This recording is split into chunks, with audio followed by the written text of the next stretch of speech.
If you're hungry and you want breakfast, it's right out the door here to your left and donations. Also, if there's an emergency, the exit you came in, and there's also an exit over here. If you're going to use that one, watch out for the fat guy in the yellow shirt, trying to get out quicker than you. Our first speaker this morning is Ken Gerhard. If you've watched anything to do with cryptids, UFOs, or that kind of thing on television or podcasts, he'll be a familiar face to you. He's a founding member of the Black Leather Hat Mafia of the cryptid world. And so, ladies and gentlemen, let's put your hands together and give a big welcome to Ken Gerhard. Thank you, guys. Appreciate it. How's everyone doing this morning? All right, it's great to be here. It's always a good time when we're talking about Bigfoot, right? I love it. So yeah, my name's Ken Gerhard. I am a cryptozoologist. Are you guys familiar with that term? So I do investigate Bigfoot, but also other mystery animals, including the Loch Ness Monster, the Chupacabra, Mothman, Thunderbirds, all that good stuff. So I love it all. Today I'm going to be doing a presentation on the Minnesota Iceman. Show of hands, have any of you guys ever heard of this? Kind of an old story. Interestingly enough, it kind of unfolded in the same year, 1967, as the Patterson-Gimlin footage was shot. And at the time, this particular case actually got more attention from the scientific community than the film did. By the way, can you guys see the slide okay? Okay, if not, you can move closer. I don't bite anymore, so. But yeah, this is a story that's near and dear to my heart. It involves a mysterious carcass that may or may not have been a Bigfoot or something like a Bigfoot, frozen in a block of ice and seen by thousands of people throughout the 60s and then later into the 70s.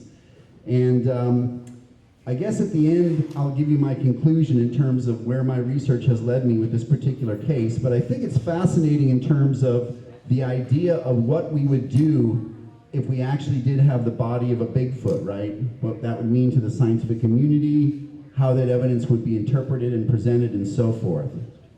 The Minnesota Iceman was known by a number of names, actually. Originally, it was billed as the Siverskoye creature, which is kind of a made-up name, but it implied that the Iceman was found, testing 1, 2. It implied that the Iceman was found in Siberia, Siverskoye. Homo pongoides is a scientific or Latin name that was applied to this specimen by a scientist at one point. Bozo was kind of a fun name that was created or invented because this particular specimen was on display at carnivals and sideshows for many years. What is it? And so, pardon me, I'm going to step back and forth. If the mic cuts out a little bit, I'll try to find a sweet spot here that I can stand in. Maybe that's the key. Okay, well, here I am on the left. This is the very first monster I ever caught. A very nice largemouth bass that I fished out of a tiny lake in Minnesota. I grew up in Minnesota till I was about 11, and then I moved to Texas, and I've been in Texas ever since. And as you can see, I have an early version of the hat, so that was going on at a young age. This is my father on the right. He was a forestry professor at the University of Minnesota at the time. That's why we lived in Minnesota. And so I kind of grew up in the outdoors, loving the outdoors. That was kind of a launching point for all this stuff. And I had a lot of exotic pets when I was a kid. My first pet was a caiman, which is a small alligator. I used to go out in the woods and collect snakes and salamanders and all kinds of creepy crawlies. And I also was raised on monster movies. So if any of you guys are in my generation, King Kong, Godzilla, Creature from the Black Lagoon, I loved all that stuff, right? And so when I was about 8 years old, back in the 70s, we used to watch cartoons on Saturday mornings. I don't know if the kids still do that these days, but I'd like watch Scooby or whatever. And there was a little short news special that came on about Bigfoot. And they showed a clip from the Patterson-Gimlin film, some guys holding up plaster casts of footprints, and man, it was just like something, like a light went on in my head. I mean, here this was combining the very best of what I loved. It was monsters, it was creatures and animals and the outdoors, and all that came together. So Bigfoot, this was back in 1976, a very influential time, right? And about that time, my favorite TV show was The $6 Million Man, and they had a Bigfoot episode, right? And then shows like In Search Of and all that kind of stuff was happening. So Bigfoot was in the news. It wasn't long before I found myself down at the library checking out every book I could find on Bigfoot and the Loch Ness Monster and all that stuff. Well, right about that same time period, in the summer of 1976, my dad took me to the Minnesota State Fair, which was in the Twin Cities. And it was there that I was walking around, wandering by myself, and I heard a barker announcing in the distance, "Step right up. Is it a prehistoric man? Is it, what is it?" And then I heard the name Bigfoot. "Is it Bigfoot?" And that kind of perked my ear. So I walked over, and there was a semi-tractor trailer truck like this, with an entrance and an exit. This was kind of the signage: Siberskoye creature, frozen in ice, preserved man or monster. I think it was 15 cents was the original price on this exhibit. It wasn't long before it went up to a quarter, but I was scared, but I was excited. I was like, wow, what is this? Is this really Bigfoot? So I paid 15 cents or whatever, went in, and inside this tiny little tractor trailer, there was basically a glass coffin about 7 feet long with a railing around it. And as you know, I was very small, but as you peered over, and there was a big crowd of people around it, as you peered over and looked into it, there was a frozen block of ice, and deep inside that ice and frozen solid was some type of hair-covered, man-like creature that was obviously dead with a death grimace on its face. And I don't remember much about that time except I was scared and excited because I thought this thing might be real, this might be Bigfoot, and so anyways, it had a very huge impact on me as a kid. It was a very seminal event in my young life. Well, this was again in 1976, but it turns out that the true story behind the Minnesota Iceman goes back many years before that, about the time I was born. So we'll talk about that next. Here's another view of the tractor trailer and the exit, people coming out. A specimen that has astounded millions and baffled the scientific world. Well, that was certainly true by the 70s. All right, so the story starts here. This gentleman on the end is the owner, or at least the exhibitor of the Minnesota Iceman. His name was Frank D. Hansen. He was from a little town called Altura, Minnesota, often falsely advertised as being from Rolling Stone, but he was actually from a town called Altura outside of Rolling Stone, owned a little ranch out there. Here's the glass sarcophagus, and you can see the body of the creature. It's got one of its arms over its head, its legs are together, and so forth. Oh, Frank's got a pretty cool hat, right? I'm down with that.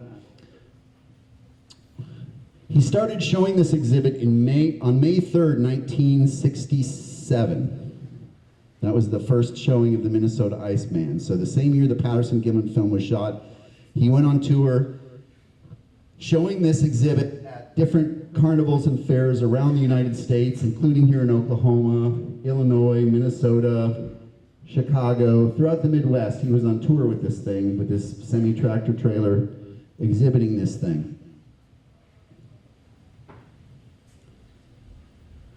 Hansen had gotten his start in the showmanship business. He was actually an ex-captain in the Air Force who had retired in 1965. And at that time, he was looking for something to do, and he remembered there was this old rusted-out tractor that he grew up, it was in a field adjacent to where he grew up in southern Minnesota. And it was a really ancient tractor, and he bought it and had it restored. And it turned out it was one of the very first motorized tractors ever built by John Deere back in the early 1900s. It's called the Model D. And today it's on display at a John Deere tractor museum. I think it's in Iowa, so if you're into tractors, But he went on display with this tractor first, different livestock shows and things, and then he eventually started just showing the Minnesota Iceman display instead. So that's how he kind of got his start in showmanship. He started showing the exhibit of the Minnesota Iceman on May 3rd, 1967. Well, in August of that year, this gentleman, Terry Cullen is his name, he was a veterinary student and a herpetologist from Milwaukee, Wisconsin, At that time, he was only about 17 or 18 years old. He was still a student. Here he is a few years later in the Caribbean. He actually described or named 2 new species of iguanas in the Caribbean, so he was a, pretty smart guy. But Terry went to go see this exhibit at the Milwaukee State Fair in August of 1967, and the first time he went through, he was like, boy, that was kind of weird. Well, that very same day, he ended up visiting the exhibit 7 or 8 times. He became obsessed with it because the more he looked at it, he thought this was real. It wasn't some kind of carnival gaff that had been constructed or fabricated. This seemed to be a real specimen. He could smell decaying flesh coming up through the ice. He claimed he could see vegetation stuck between the teeth. Looking closely at the body, he could see the pores and sebaceous sweat and body fluids coming out. There was blood present around the body, and he could even see the sheds of what looked like ectoparasites on the skin. So like little insects and things that had been on there. So to him, he was like, I don't know what it is, but it's organic, it's real. Well, he was just a student, and he's a herpetologist, so doesn't know a lot about anthropology and other zoology. But he felt that it was important that other scientists come look at this thing. So he made a valiant attempt throughout 1967 to try to get different scientists to come look at this thing. And this involved, in fact, going to the anthropology department at the University of Minnesota, where my dad was on the staff. By the way, there was another anthropologist on the staff there at the time named Dr. Grover Krantz, who was some of you may have heard of if you're into Bigfoot. But this extended into 1968, and eventually, boy, I'm getting my times all mixed up now. So this is 67 is when it went on display. Yeah, he started to see it in 67. He would catch it periodically as it came around to Milwaukee or other places in the Midwest. And again, he was trying to get someone to go look at this thing because he thought it was scientifically important, but no one would listen to him.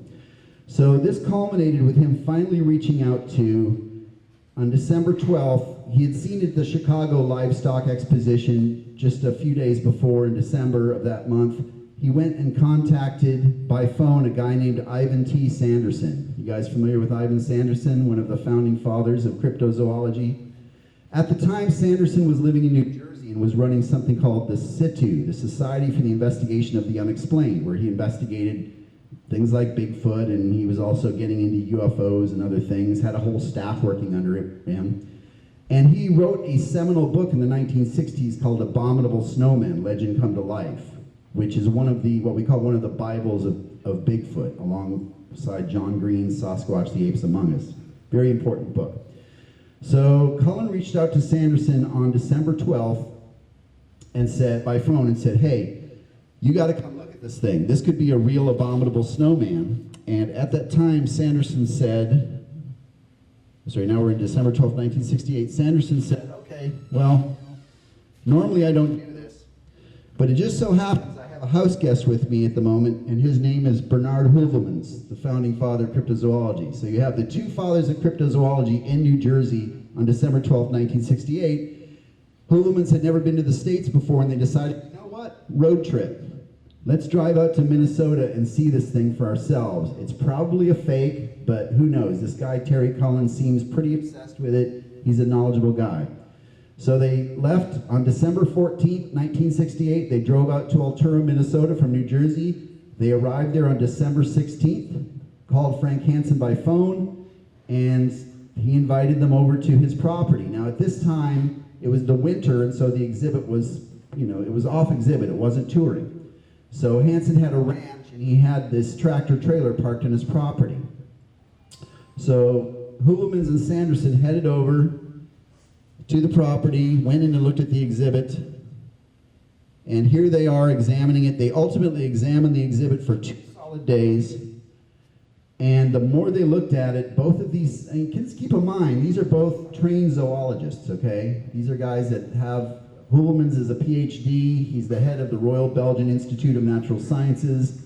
Sanderson is a lifelong animal collector, zoologist, and TV personality. So they examined it. Here's Hoovelman's and here's Sanderson examining it in the very cramped quarters in this tractor trailer. They became convinced it was real, that this was not a carnival gaff, that it was a real specimen of something they were looking at. They took a lot of measurements. They took photographs. Hoovelman's had a really good 35 millimeter camera, but they had trouble getting good photos because it was so cramped. They had to like do it in sections, right? They kind of disagreed in terms of what they thought it was, but this is an important thing too. So when they first talked to Frank Hansen about it, they asked him, Hansen said, well, I don't want any publicity. You guys can examine this thing, but I don't want your conclusions to be out there or anything. And Sanderson agreed to this, but Hoovelman's didn't. And Hoovelman's later came back with a very famous quote, which is, I am a scientist first and a gentleman second. So he was going to put science above everything else. So they examined the Iceman for 2 days. They could smell the decaying flesh, which is one of the things that convinced them. In fact, at one point, they put a bright light on top of the glass to get a better picture, and it cracked the glass. And then they could really smell rotting flesh coming up through the ice. So they said, this thing is rotting. It's real. Let's talk about the morphology of the Iceman and what they both concluded in terms of what. Now, they also asked Hansen, do you own this thing? And he told them, well, I'm not the actual owner. I'm just exhibiting it. It belongs to a mysterious California millionaire who's in the film industry, and I can't disclose his name. I'm under oath. But he owns the property, so I'm not allowed to give it away. Or they offered to buy it at some point. They said, we can raise hundreds of thousands of dollars and buy this from you. He said, no, the owner will not allow that. He doesn't want to sell it. They asked him if he'd taken any samples, because it was under ice. He wouldn't melt it or thaw it out for them, right? So they had to examine it through opaque, thick ice that was very cloudy. And so they asked him, well, can we have flesh samples? He said, well, we've already taken flesh and hair samples, and they've been sent to the very best experts. Well, who? Well, they're just top experts. They've been examining the flesh and the hair.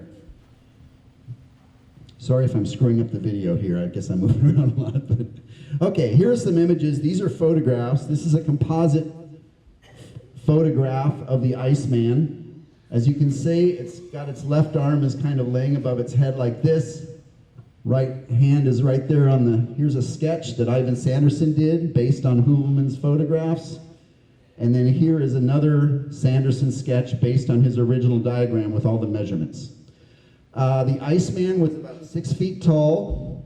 They estimated it weighed about 250 pounds. It was very powerfully built with a barrel chest and no neck. It was covered in hair that's about 3 inches long, except for the bottoms of the feet, parts of the hand, and the face. It had incredibly large hands. The hands were the most outstanding thing. These hands were about 11 inches long and 7 inches wide. The hands featured a poorly opposed thumb that was very long and tapered at the end. Very unusual for a hominin. And the feet were very big, square, about 10 inches wide at the toes, 10 inches long. It appeared to be, its eyes were both missing, and one eye appeared to be laying on its cheek.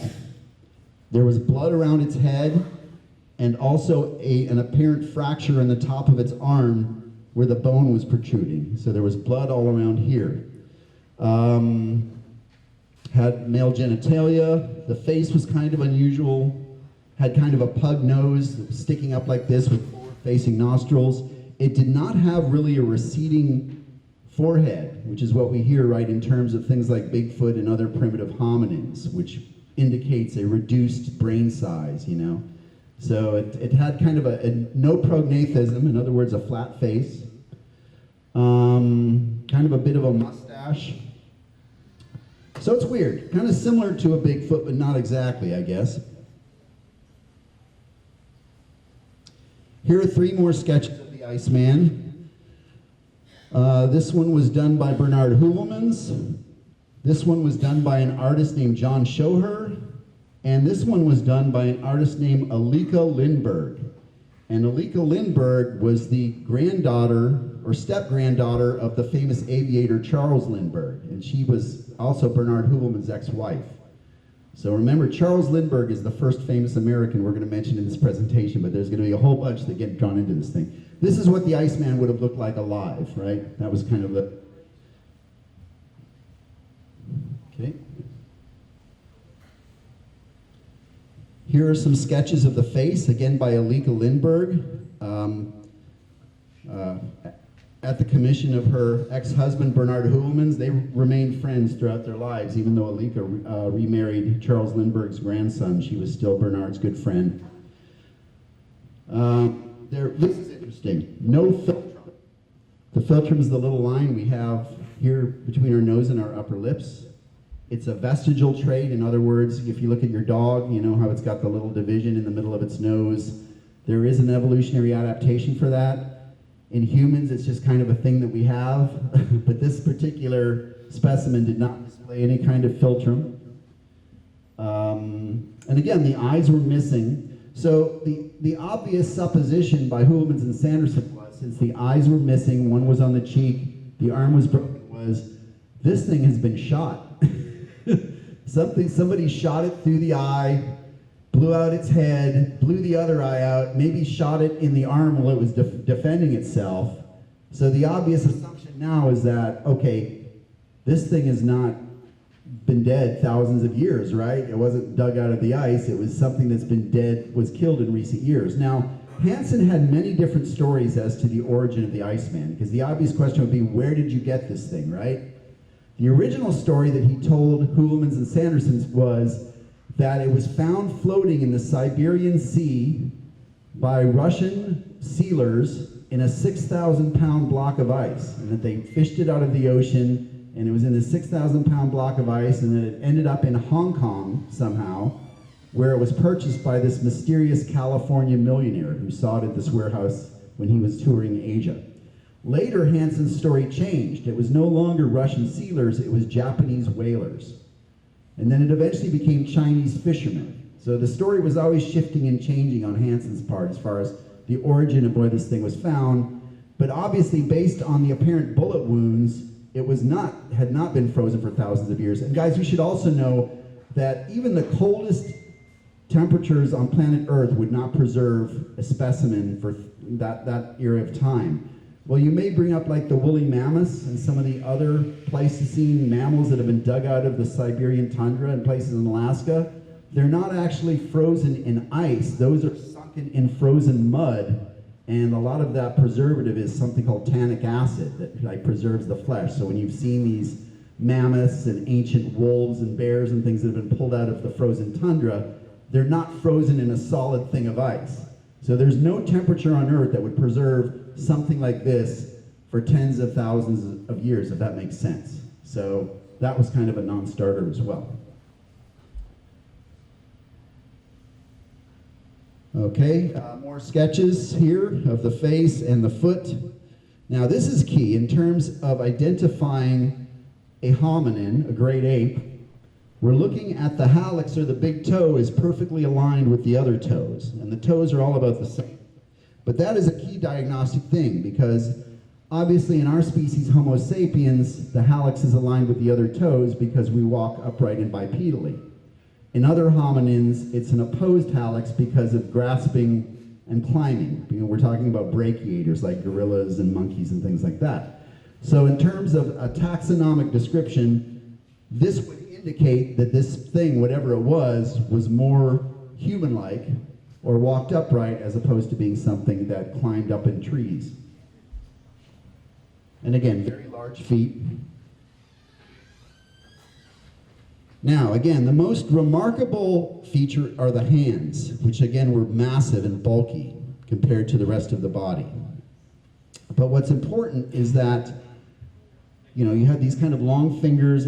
They said that it had kind of, not claws, but like chiseled kind of coppery colored fingernails. But look at the thumb and the length of the thumb compared to the index finger. This is a very unexpected adaptation for any type of hominin. We wouldn't expect to see a thumb like that. So again, think about in terms of our thumb and the way that it's opposed, so that we've evolved to grasp and eventually build things, including this microphone or whatever. You know, in other hominins, the thumb is often placed very low compared to the other fingers. But this thumb was very long and actually tapered at a point. So that was a kind of a weird design for a hand, something that has never been found in the fossil record in terms of hominin evolution. Okay, so again, we're talking about December 1968. Heuvelmans and Sanderson examined this thing. They left Hansen's farm pretty excited because they thought, this is the find of the century. We have discovered some type of ancient man-like creature. We've got to get a hold of this thing. Hansen's not going to give it to us. He's telling us the millionaire won't sell it. So what are we going to do? So Hansen and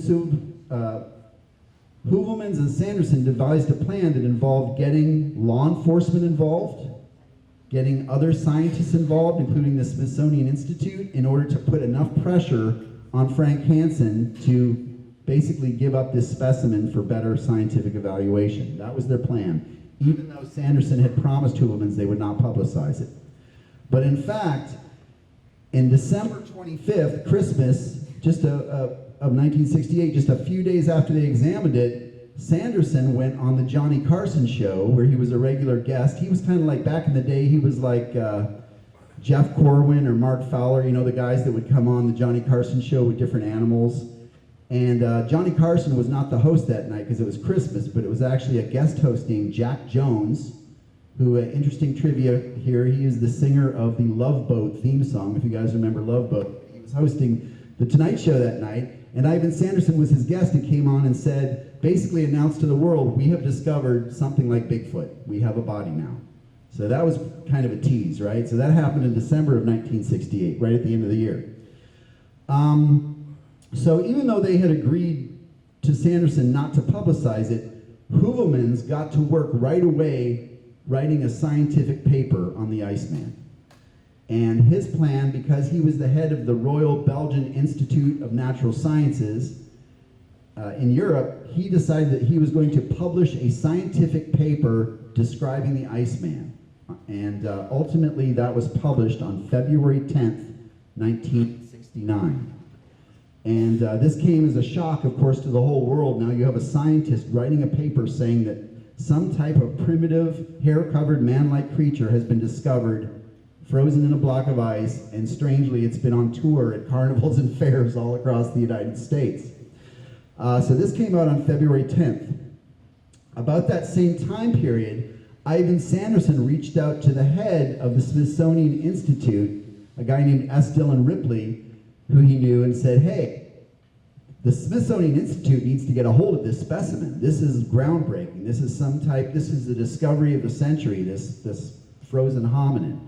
And at the time, that the head primatologist at the Smithsonian was a guy named Dr. John Napier.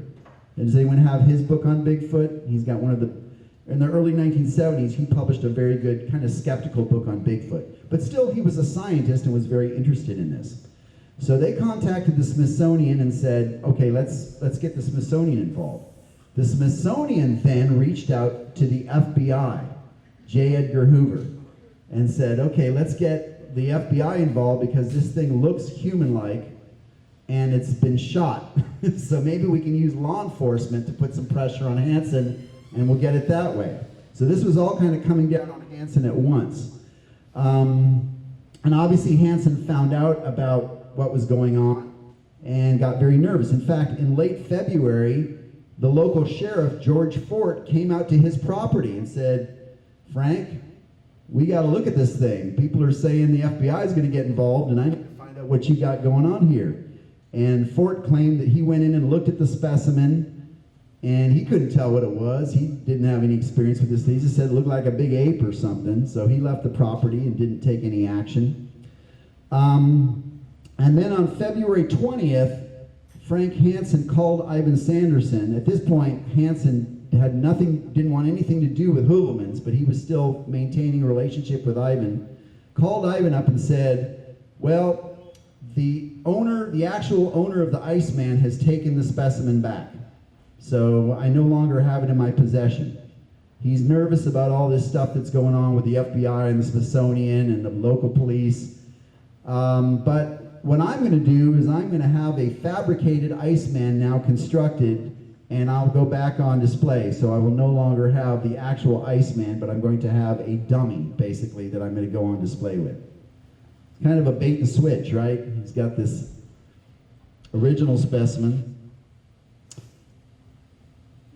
These are photographs of the later version of the Iceman. Okay, so on April 21st, 1969, Hansen had a press conference on his farm in Altura, Minnesota, and announced to the media that I have a new version of the Minnesota Iceman. It is not real. It is a latex dummy. I've had it built for me or commissioned in California, and I will now be touring with this. The original specimen is no longer on display at the behest of the owner, who I can't name. Getting pretty convoluted, right? These are some photographs taken right after the new version of the Iceman went on display. These photos were taken by a cryptozoologist named Mark A. Hall in the early part of 1969. There were several people. Terry Cullen went back and looked at the new version and said, nope, that's not the same thing that I saw. This is completely different. Ivan Sanderson had different agents across the U.S., including in Chicago, that went and looked at the new exhibit. And what they figured out was there were at least 11 distinct differences that could be documented between the new version of the Minnesota Iceman that Hansen was now touring with and the original version that had been studied by Heuvelmans, Sanderson, and Terry Cullen. So 11 differences, even though those aren't widely publicized, right? Now you can see the original, when they looked at the mouth of the original Iceman, its mouth was almost completely closed and it only had 2 teeth showing.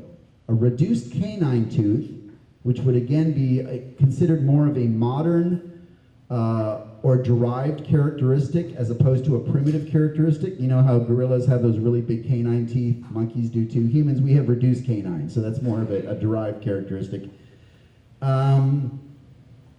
Yeah, so these are some photographs that were taken of the second version of the Iceman, the one that was on tour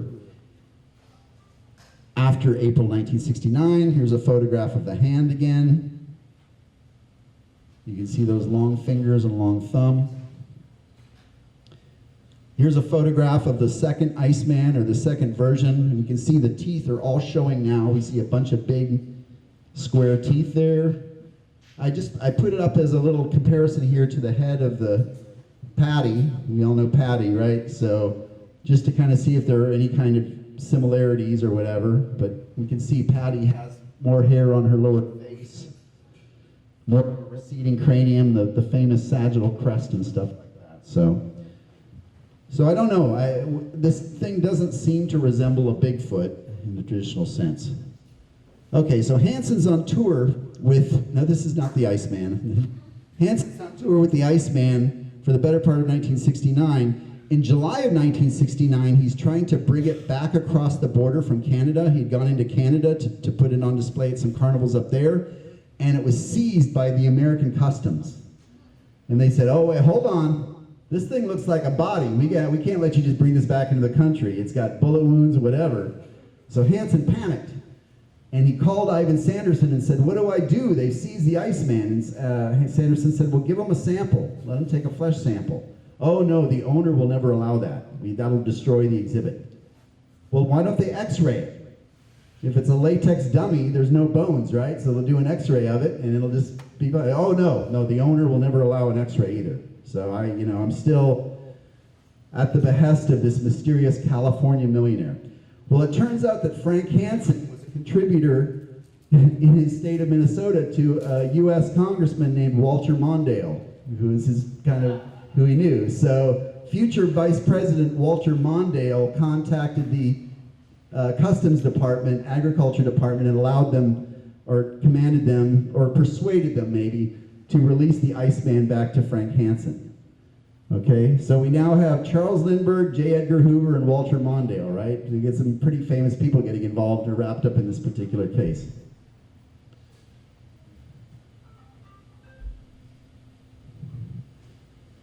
Okay, so things went on for a while, as is. Let me make sure there's so many different beats that we have to hit on this particular story.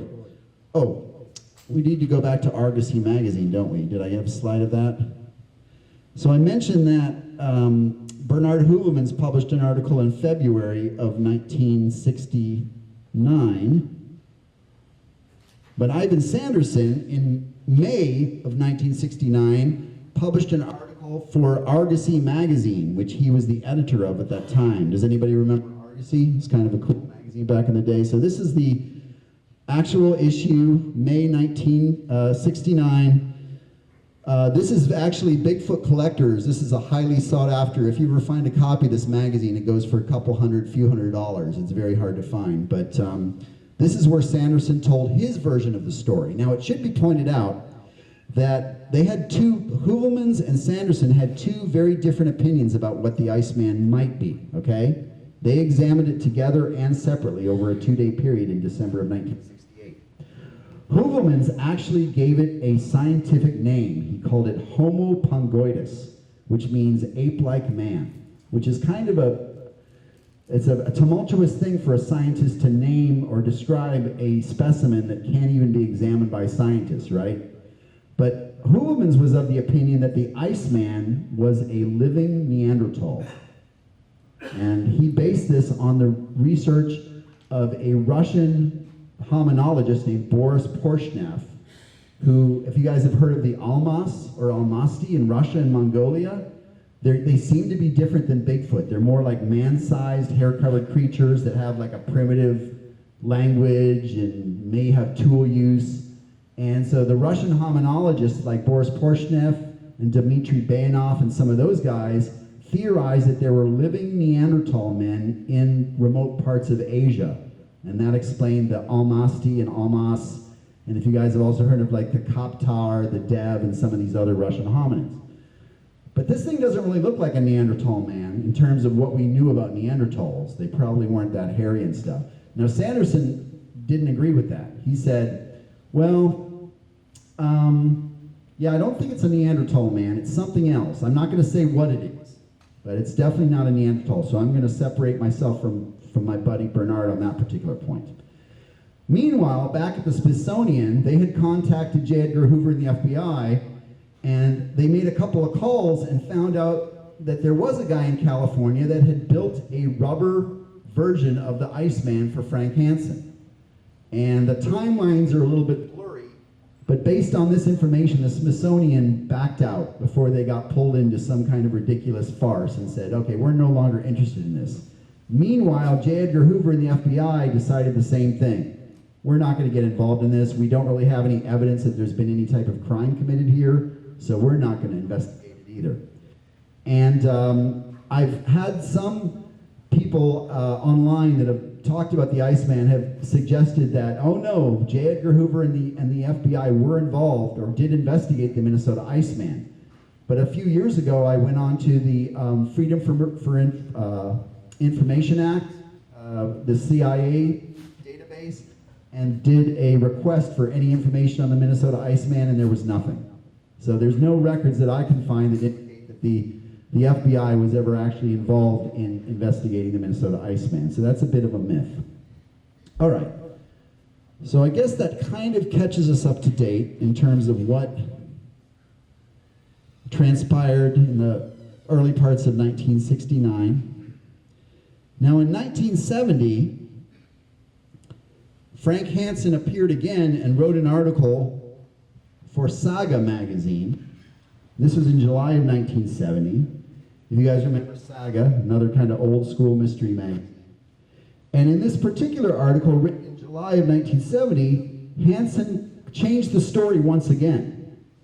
He now claimed, I shot the Minnesota Iceman in northern Minnesota on a hunting trip in 1960.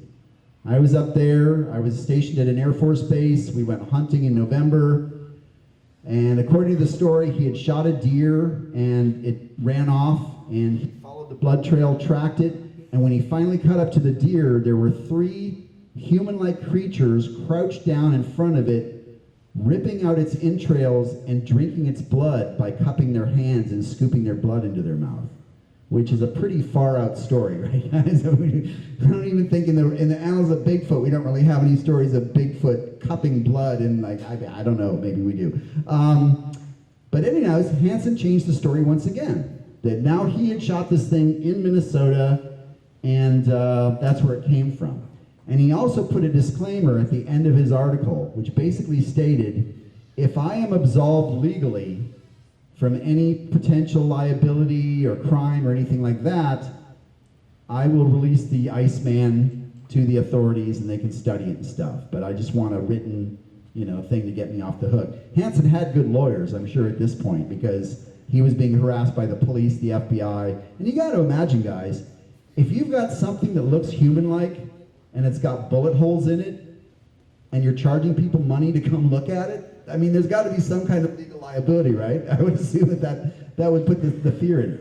Hansen was apparently a very paranoid guy, according to Terry Cullen and Sanderson and other people that dealt with him. And he was a character. He changed his story a lot, but he was also a bit of a paranoid person. But anyways, he came out with this story in 1970. A few months earlier, there was another story, an article that ran in another tabloid, and I don't remember exactly which one, where a woman named Helen Westring claimed that she had shot the Minnesota Iceman when she was camping in the woods of Minnesota. This thing had come out and attacked her and molested her, and she managed to grab a gun and shoot it through the eye. So there were now multiple stories about the Iceman having an origin in Minnesota in North America as opposed to Asia. In 1974, Bernard Heuvelmans co-authored a book with Boris Porshnev, the Russian hominologist, and there is an American version now, or an English version, but this is the original French version, Le Homme de Néandertal est toujours vivant, which basically means Neanderthal man is still alive. And he featured the Minnesota Iceman in this particular book as a basis of evidence. This is actually a reconstruction of a Homo erectus. I guess it doesn't really, I didn't put a Neanderthal up there, but something similar. But Heuvelmans' book is very interesting. And actually, I have to admit, it's a little bit disappointing as a cryptozoologist of this generation, because Heuvelmans in his book comes off as a bit brash, and he spends a lot of time criticizing his friend Ivan Sanderson, who sadly passed away in 1972, 2 years before the book was published. And he blamed a lot of things on Ivan, that Ivan fouled everything up. He screwed up the whole process in terms of them trying to get the Iceman specimen, blah, blah, blah. Heuvelmans also had an interesting take in terms of the, quote, second version of the Iceman that supposedly went on tour in April of 1969. Heuvelmans claimed that Hansen didn't actually have a dummy made, but he kept the original Minnesota Iceman on display in plain sight. In other words, there was no switch made, but it was the same Iceman that was still now on tour under ice, which is a pretty weird considering there's so many physiological differences between the two specimens. Furthermore, Heuvelmans came up with a pretty wild theory about the Iceman's origin. He hypothesized that since Frank Hansen was an Air Force pilot in Vietnam in the early parts of the Vietnam War, that the Iceman had actually been shot in Vietnam. It was one of these so-called rock apes that the Vietnam veterans were talking about, these hairy man-like creatures in the jungles of Vietnam, also known locally as the Goi Rung, that's the Vietnamese name for these wild men, and that Hansen had smuggled the body back to the U.S. in a body bag as a deceased soldier.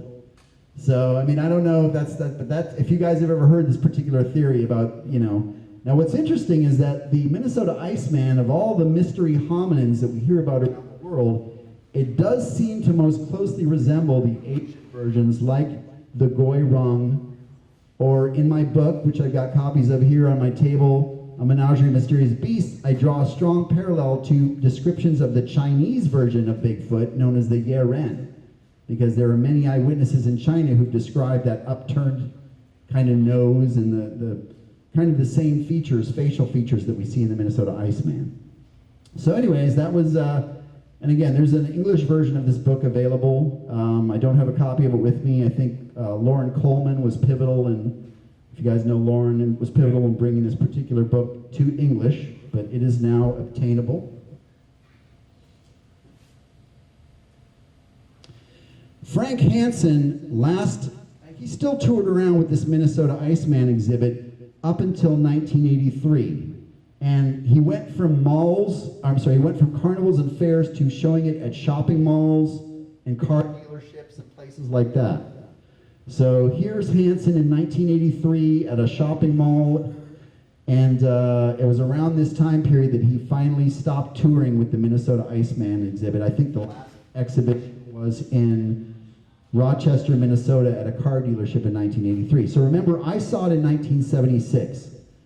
Whenever I talk about the Minnesota Iceman, many people talk about how they saw it back in the day. And I'm just curious, did anyone here see it back in the 70s, 80s? Okay, you saw it? Do you remember what year? I'm not sure what year, but it was at Piggly Wiggly. Okay, it was at a Piggly Wiggly. That's funny. So I saw it in 1976, so presumably after the original, long after the original version disappeared. But in 1983, it actually went off exhibit, officially with Frank Hansen. Now, if you guys have ever heard of a TV show called Monster Quest, which I was proud to be involved with, this is the executive producer, Doug Hychek from Minnesota. And Doug has told me that he actually saw the Minnesota Iceman twice when he was living in Minnesota. First, as a young boy about my age, he saw it perhaps at the Minnesota State Fair like I did. And I think we're about the same age. I might be a little older. But he saw it, the first time he saw it as a kid, he thought immediately, this is fake. He said the hairs looked like they were artificially implanted in the body, kind of like a doll. Hychek used his sister's dolls as well. I used to look at my sister's dolls and the way the hair was put in there, and this is what it looked like. So Doug saw it first when he was a kid growing up in Minnesota. But then later in the 1990s, he and his girlfriend at that time, and he's a young man at this point, Doug was motoring across southern Minnesota with his girlfriend, and they saw a sign on the side of the road that said auction or antiques for sale. And so they went to this property, and it was Frank Hansen's property. And while Hansen was talking to his girlfriend, Doug snuck off into the barn looking for antiques, and he saw the Minnesota Iceman exhibit completely out of ice, unfrozen. He said it was just a latex dummy laying in a glass coffin. And he was surprised. He said, oh, there's that Iceman thing I saw when I was a kid. Yep, it's fake. Definitely looks fake to me. So Doug Hychek claims that he saw it twice, was never convinced it was real. Now, who was the mysterious owner of the Minnesota Iceman, if such a person actually did exist? In 1994, any guys fans of the show Unsolved Mysteries? In September of 1994, Unsolved Mysteries with Robert Stack had an episode that featured the Minnesota Iceman and told the whole story. Frank Hansen refused to be a part of it, so he was not interviewed.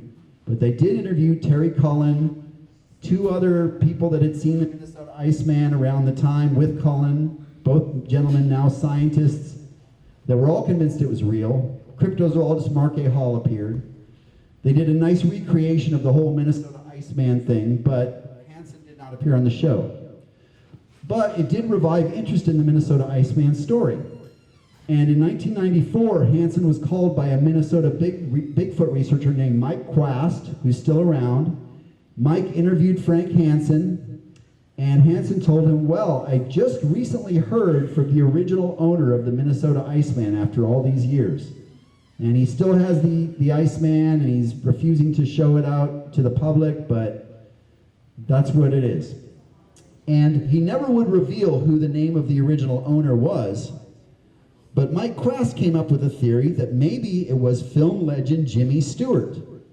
Jimmy Stewart, you guys know your Bigfoot Yeti history, was pivotal in smuggling out the finger of an alleged Yeti hand known as the Pangboche hand. He was friends with a guy named Tom Slick from my town, San Antonio, and Jimmy Stewart and his wife smuggled out this finger of an alleged Yeti. Peter Byrne was involved. Have you guys ever heard this story? This is pretty fascinating. There was a Yeti hand in a monastery up in the Himalaya. The Buddhist monks would not release the Yeti hand because it was a sacred article. Peter Byrne, who was a Yeti researcher, one of the four horsemen of Bigfoot, right? Peter Byrne passed away this past year, sadly. Went up there in the monastery, got one of the monks drunk, and stole the finger, replaced it with a fake finger, wired it together. And so there's a whole story there. So Jimmy Stewart seemed to have had an interest in the Yeti and things like Bigfoot. Furthermore, Jimmy Stewart was apparently a very religious man. And one of the things Frank Hansen always said was that the original owner of the Minnesota Iceman was a very religious man that did not want to create any type of controversy with the Bible and the theories of creation and stuff. So he put it on display just to gauge people's interest to see if they would accept that there were other primitive types of humans around it in early times. So Jimmy Stewart was still alive in 1994. So if there was actually a mysterious California millionaire in the film industry who owned the Minnesota Iceman, it might have been him. Another theory that's been put forward is that Howard Hughes, is the famous aviator, was actually a mysterious millionaire. He was kind of an eccentric guy, right? Can we imagine Howard Hughes owning something like this? But Howard Hughes was passed away before 1994. I think he passed away in the 70s. So he could not have been the original owner. And again, this whole story may be completely fabricated. We don't know, but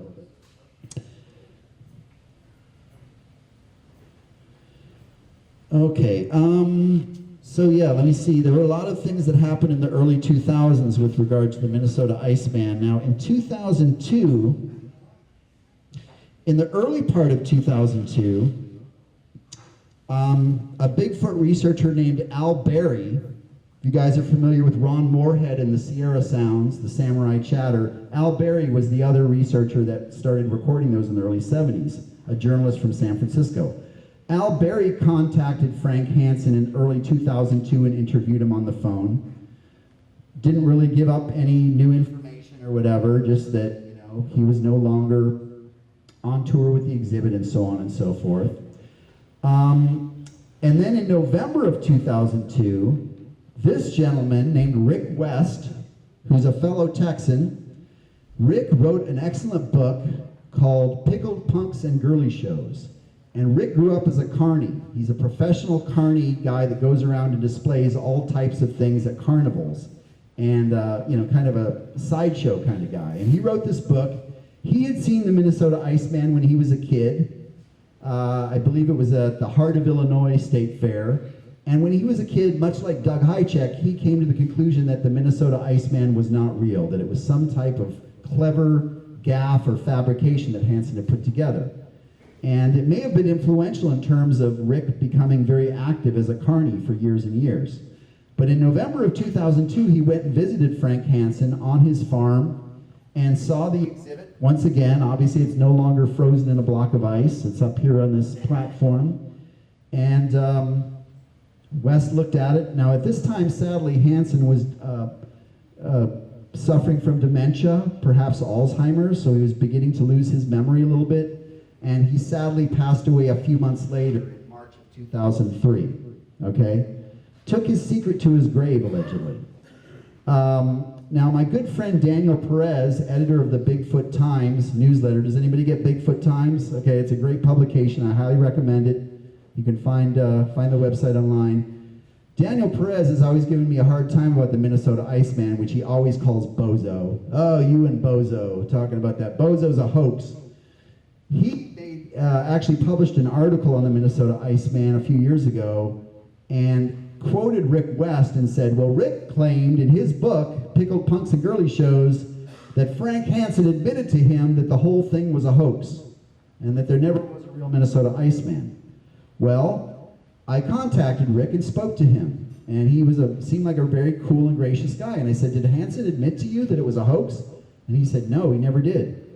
But his memory was failing when I spoke to him at the end of 2002, but he never did tell me it was a hoax, but I think it was a hoax. And I said, yeah, I understand that's what you think. You know, it's starting to look that way, but who knows? So again, Hansen passed away in March of 2003. Now, in 2005, yet another Bigfoot researcher from Minnesota, a guy named Kurt Nelson, decided he was going to go down and investigate the Iceman and try to figure out what was going on. So he drove down to Altura and went into the local bank and asked about Frank Hansen, and they said, oh, he just passed away in 2003, 2 years ago. But his wife, Irene, is still around.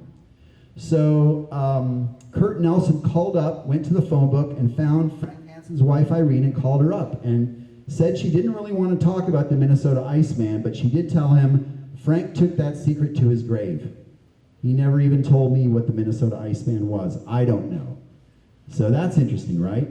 And she also told him another interesting thing. She said, Kurt, have you ever heard of a guy named Roger Patterson? He said, yeah. Well, Frank and I went down and visited Roger Patterson and his wife Patricia in the late 1960s. Isn't that interesting, guys? Why would Frank Hansen be interested in meeting Roger Patterson, the guy who filmed the Patterson-Gimlin film? Either you got two of the greatest hoaxers of all time getting together to kind of, you know, high five and, you know, drink cheers, or maybe Hansen thought that the Minnesota Iceman really was related to Bigfoot in some way and wanted to get more information on Bigfoot and so on and so forth. So that's a nugget that a lot of people don't realize, is that Roger Patterson did meet with Frank Hansen at some point in the late 1960s. Okay, so what happened to the later Minnesota Iceman exhibit? Well, it was sold when Hansen passed away. His family sold it to a local Minnesota haunted house company that rented out different things to haunted houses and theme parks. And there it languished for many years. Here you can see, it's not a very good photo, guys. But again, not frozen, just laying in its coffin. I don't know if you can see the face or whatever. Laid there for many years until 2013, when it appeared on eBay.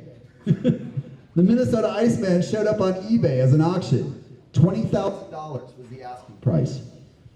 And as it turns out, a friend of mine named Steve Boosty, who owns a museum in Austin called Museum of the Weird, which has all kinds of Bigfoot stuff and two-headed pigs in jars and all kinds of mummies and weird things like that. Boosty had seen the Minnesota Iceman when he was a kid, like me, and had also been impacted, and so he bought it. He bought the exhibit, the body, the sarcophagus, all the signage for an undisclosed price. And I can tell you it was still very expensive, okay? But Steve Boosty bought it in 2013, decided to bring it down to Museum of the Weird in Austin, Texas, which it can still be seen in Austin on 6th Street this very day. Oop, I'm sorry. I went up, not down. Now, regrettably, in 2013, my friend Lyle Blackburn and I appeared on a terrible TV show called Shipping Wars, if anyone has ever seen this episode. And the plot for this particular TV show was that the Minnesota Iceman exhibit was going to be transported from Minnesota to Austin.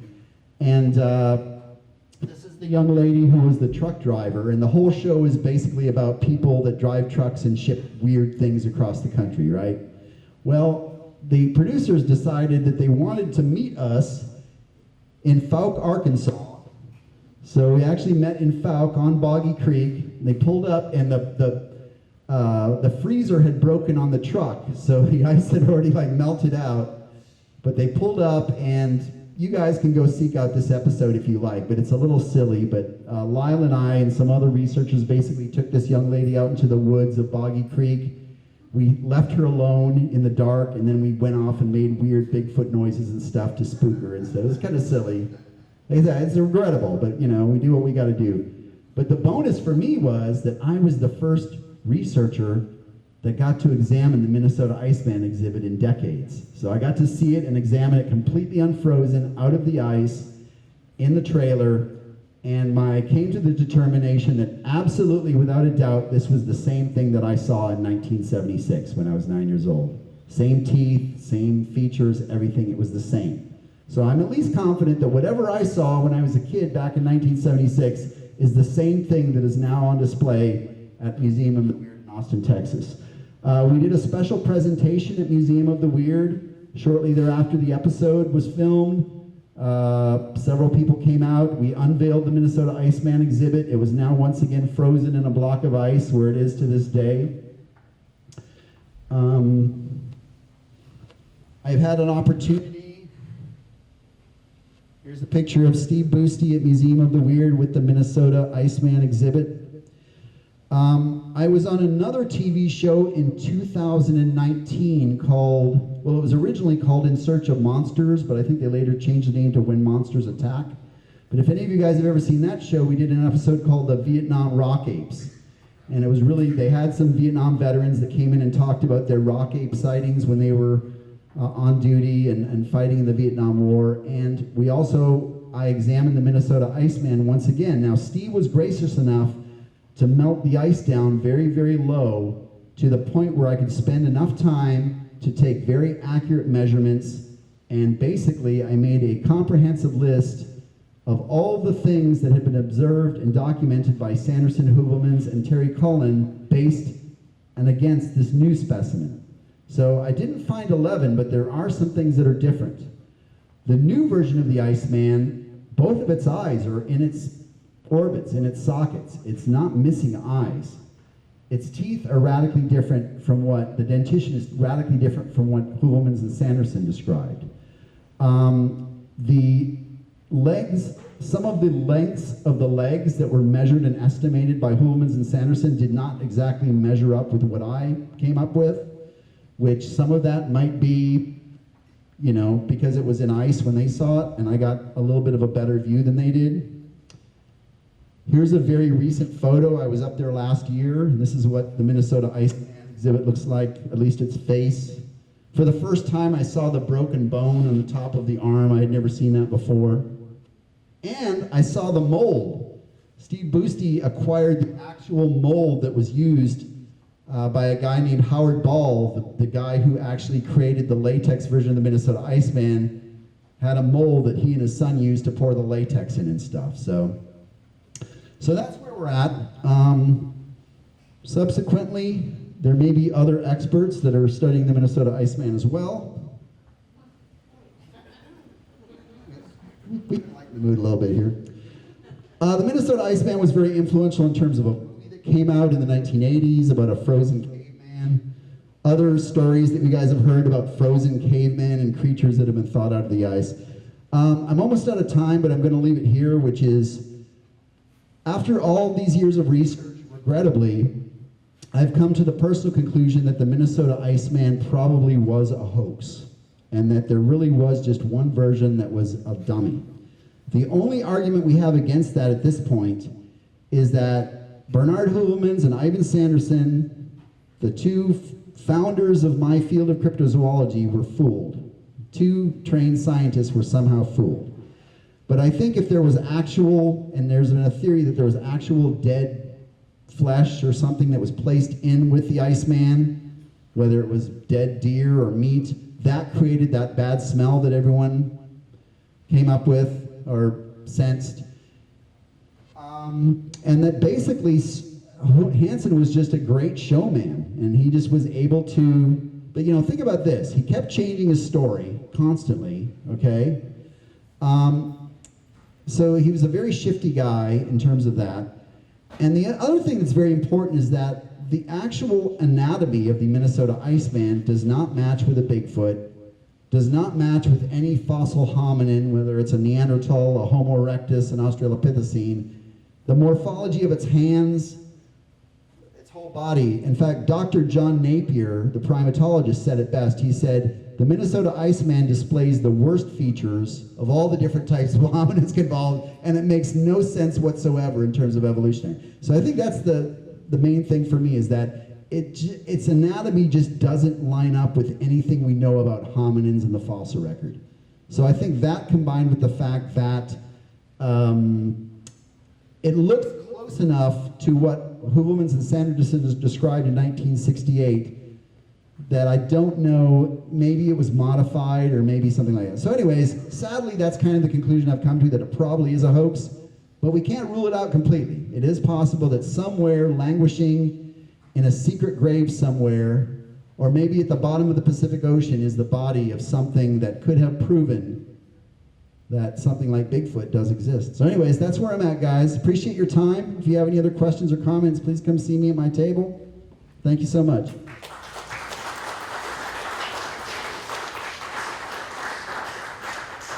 Oh, I forgot about the Yeti de Bourganouf, which was a French ripoff of the Minnesota Iceman. If you see these pictures online, it's fake.